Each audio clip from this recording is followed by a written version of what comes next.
며칠 전에 그리스도를 위한 고난이라는 영화를 보게 되었습니다. 1950년대 동유럽 루마니아가 공산화된 이후에 리차드 원브란트 목사님이 감옥에서 겪은 고난과 핍박에 대한 이야기입니다.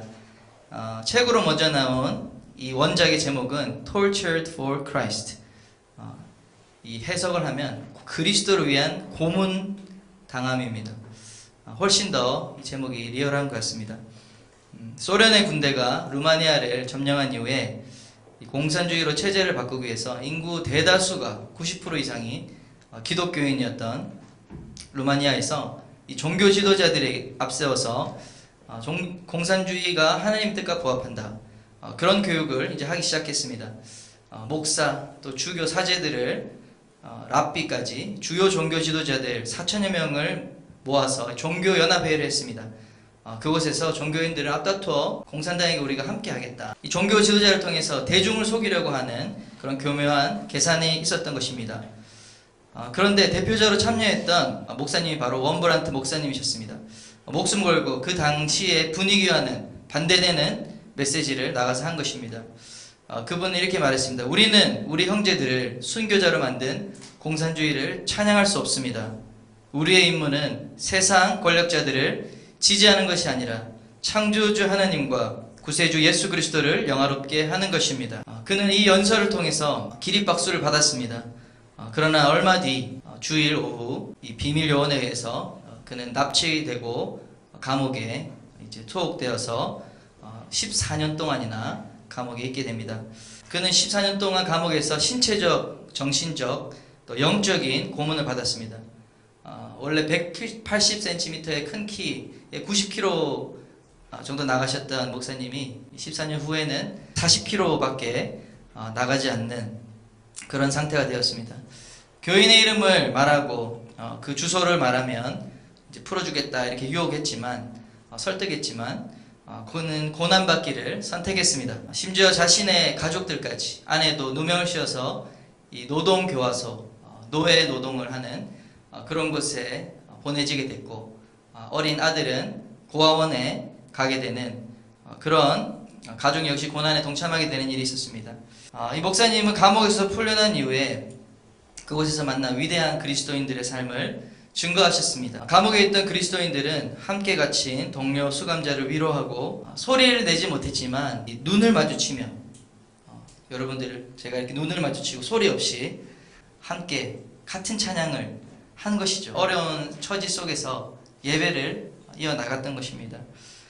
또한 말씀을 전하거나 복음을 나누면 당연히 처벌당하는 것을 알지만 어떻게 되냐면 막 끌려나가서 살을 베이고 또 구타하고 몽둥이로 얻어맞는 심지어는 이 달궈진 새 무지깽이로 화상을 입는 그런 고통을 당하지만 그것을 값으로 생각하고 그 값을 지불하고 여전히 말씀을 전하고 복음을 전했다는 것입니다. 놀라운 간증이 아닐 수 없습니다.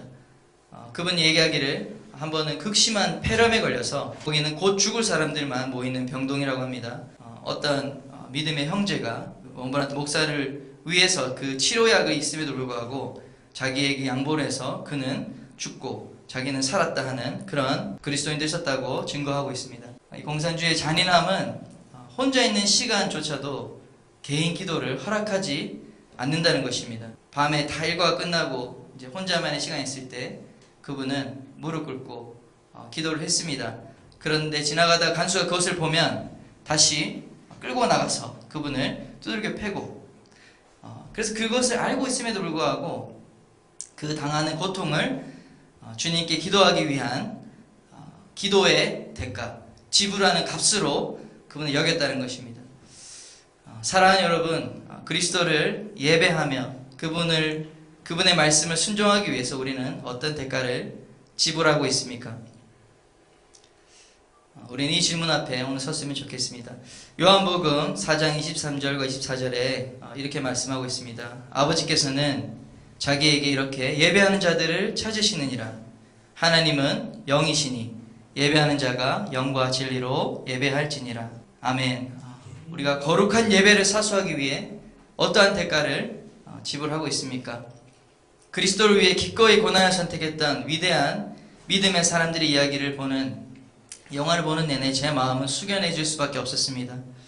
주님 앞에 정말 회개밖에 나오지 않았습니다. 우리는 지금 이 전염병이라고 하는 국가적인 재난 가운데 이 재난을 통과하고 있어요. 그런데 우리가 지금 어디쯤 와 있는지, 이게 끝나는 것인지, 지금 시작점인지 아무도 알지 못합니다. 그런데 그 결과 놀랍게도 교회가 폐쇄되었다는 것입니다. 그래서 주님께 기도밖에는 할 수 없는 그런 상황으로 몰리고 있다는 것입니다. 주님의 섭리 가운데 교회의 수많은 활동은 다 멈추고 있지만 주님은 놀랍게도 우리 한국교회 기도의 운동을 일으키고 계십니다. 그렇다면 우리는 어떻게 기도해야 됩니까? 무엇을 위해서 기도해야 됩니까? 이렇게 질문해야 된다고 생각합니다. 첫 번째로 예배할 수 있는 자유를 허락하신 하나님께 감사의 기도를 드려야 합니다. 예배당에 들어가지 못하는 상황도 억울합니다. 그런데 가끔씩 뉴스를 통해서 들리는 소리는 이 지자체, 정부에서 예배 가지 말 것을 권고하거나 예배를 교회가 정부의 허가를 받고 그런 법을 만들어야 된다는 소리가 들릴 때 번뜩이는 생각이 들었어요. 마음껏 예배할 자유는 원래부터 있었던 것이 아니구나. 원래부터 우리가 이렇게 다 모든 사람이 보편적으로 자유롭게 예배드릴 수 있었던 것은 오히려 이것이 특별한 은혜라는 것을 역사를 보면 알 수 있습니다. 멀리 보지 않고 한국만 봐도 그렇습니다. 구한말 조선에 수천 명의 천주교 선교사와 신도들의 목을 벤 나라가 바로 조선이었습니다. 1866년에 가장 극심했던 병인박해 6천여 명이 순교 피를 이 땅에 뿌렸습니다. 여러분 서울에 있는 양화진을 가보십시오. 그 옆에 또 절두산이라고 하는 순교 성지가 있습니다. 왜 절두산입니까? 머리를 잘랐기 때문에 산 이름이 절두산인 것이죠.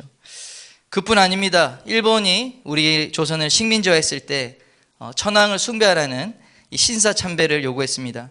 그래서 그때 거룩한 예배를 사수하고자 그 명령에 거절한 사람들은 어김없이 옥고의 순교라는 대가를 지불했습니다. 일제가 패망하고 이제 자유가 찾아오나 싶었는데 머지않아 북한, 중국, 러시아 이 공산 세력의 연합으로 6.25 전쟁이 발발했습니다. 또다시 교회는 피바람이 부는 그런 고초를 당해야 했습니다. 공산주의는 신념이기 때문에 또 종교 체제이기 때문에 공산주의를 심기 위해서는 먼저 다른 이 사상의 체계, 이념의 체계, 종교의 체계를 제거해야만 새로운 이 사상 체계에 들어가게 됩니다. 그렇기 때문에 교회를 제거하는 것입니다. 모든 종교를 폐쇄시키는 것입니다. 예배를 거룩히 사수하기 원했던 목회자들과 성도들은 또 순교했고 교회는 불에 탔습니다. 우리가 너무 잘 알고 있는 주기철 목사님, 또 이태성 목사님, 김관주 목사님, 김철훈 목사님, 서영문 전도사님, 최봉성 목사님, 수없는 믿음의 사람들의 이 거룩한 그분들의 예배를 사수하기 위한 고난을 선택하고 스스로 순교의 제물이 되셨다는 것을 우리는 기억해야 합니다. 이런 일들이 옛날 이야기가 아니라는 것입니다. 여러분 불과 100년 조금밖에 안 지난 이야기입니다. 2020년 대한민국에서는 상상조차 되지 않는 옛날 이야기, 먼 나라 이야기처럼 들리지만 사실은 그렇지 않다는 것입니다. 저희 할아버지 세대, 저는 나이가 좀 있으니까 할아버지 세대, 또 좀 젊은 사람들은 증조 할아버지 세대의 일이라는 것입니다. 만약에 우리가 그때 태어났다면, 그때 태어나 그리스도인이 되었다면 주님께 예배 드릴 때마다 우리는 어떤 대가를 지불해야 됩니까? 우리의 이 버는 수입의 11조의 대가. 이제 그 정도가 아닙니다. 내 목숨을 걸어야 되고 또 내 가족의 안위를 잃을 수 있는 그런 위험까지 감수해야만 우리가 예배 드릴 수 있는 그런 상황이었다는 것입니다. 예배는 값비싼 대가 지불이 필요한 것입니다. 여러분 기억하셔야 합니다. 우리가 지금 누리는 이 위대한 고귀한 예배의 자유는 공짜로 주어진 것이 아니라는 것입니다. 우리가 지불하지 않았지만 누군가 그 값을 대신 지불했기 때문에 우리는 지금 자유롭게 주님을 예배할 수 있는 것입니다. 여러분 우리는 정말 이 예배할 자유가 있음에 감사드려야 합니다. 우리 단군 할아버지 이래로 5000년 한민족 역사 가운데 자유롭게 예배할 수 있는 시절은 딱 지금부터 70년 전, 바로 70년 동안만 그렇게 자유가 있었어요. 이 신앙의 자유가 언제까지 계속 유지될 수 있을지 모르지만 오늘 우리는 마음껏 예배할 수 있는 그 은혜를 주신, 자유를 주신 하나님께 진심으로 감사드려야 할 줄 믿습니다. 아멘.